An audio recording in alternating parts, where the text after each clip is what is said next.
क्या घर वाले कर पाएंगे काव्या को माफ या फिर सब करेंगे ईशा को ब्लेम।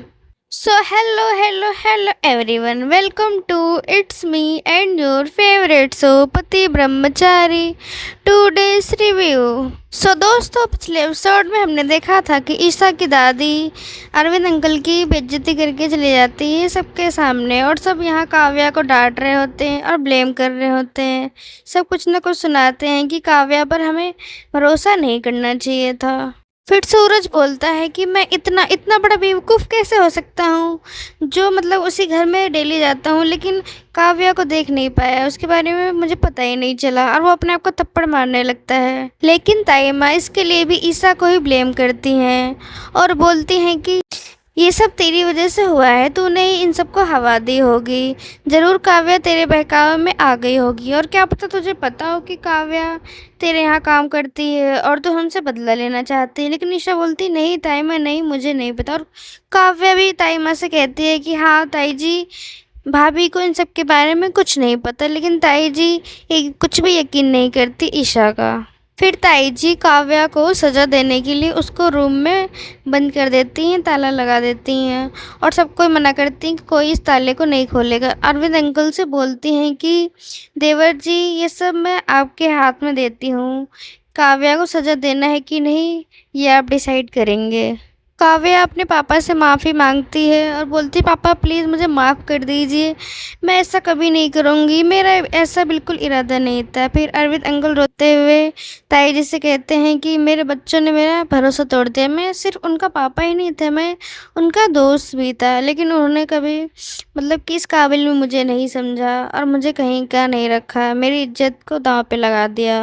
और फिर कमरे में आने के बाद बहुत रोते हैं वो। वहीं सीन शिफ्ट होता है और गुलाब हवेली में दिखाते हैं, जहाँ दादी वापस आ गई होती है और जो आरव होता है उसको बताती है कि उसने क्या क्या किया वहाँ जाके। फिर आरव बहुत दुखी होता है, फिर वहाँ जाने का फैसला करता है काव्या के पास। फिर नेक्स्ट सीन में ईशा सूरज से कहती है कि सूरज, हम दोनों को इस प्रॉब्लम से मिलकर लड़ना होगा। लेकिन आदित्य को आता देख सूरज ईशा से बोलता है कि आप तो लाडली बेटी ना पापा की, जाइए मनाइए, मैं नहीं सिर्फ आप मना सकती हैं। फिर जो ईशा होती है वो आदित्य के साथ चली जाती है। फिर आदि ईशा से बोलता है कि ईशा, मैं तुम्हें इस हालत में नहीं देख सकता, मैं तुम्हारा पूरा साथ दूंगा, और मैं चाचा जी को भी ऐसे नहीं रोने दूंगा, मैं उन्हें ट्यूशन क्लासेस में बिजी कर लूँगा और वो सब धीरे धीरे भूल जाएंगे।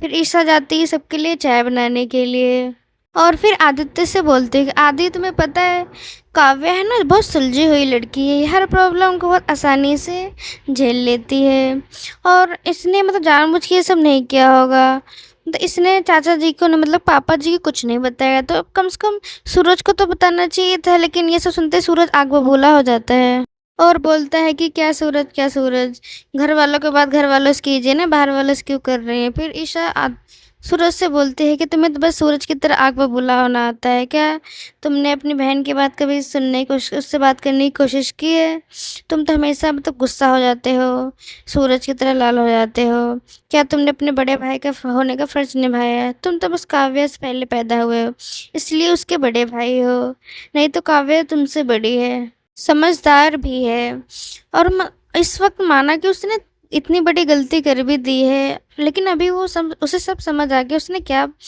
प्रॉब्लम क्रिएट की है, और उसे ज़रूरत है एक कंधे की जिससे वो अपनी सारी प्रॉब्लम्स डिस्कस कर सके।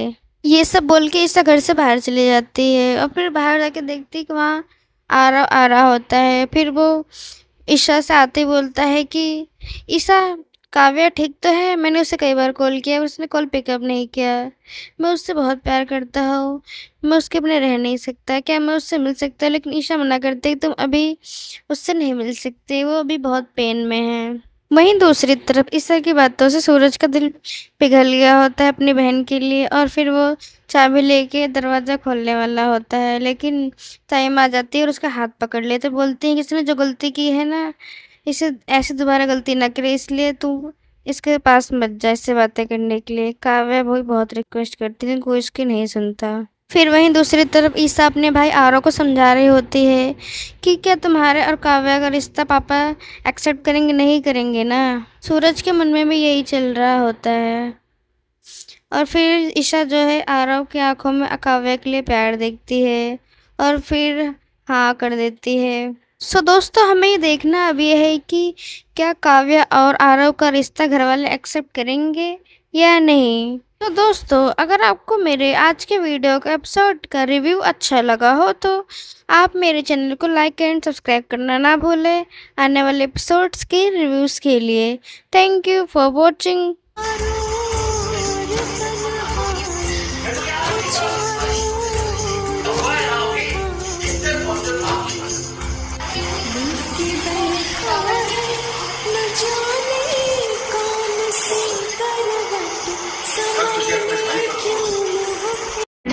यार तू तो बदला नहीं है, मौसम जरा सा रूठा हुआ है।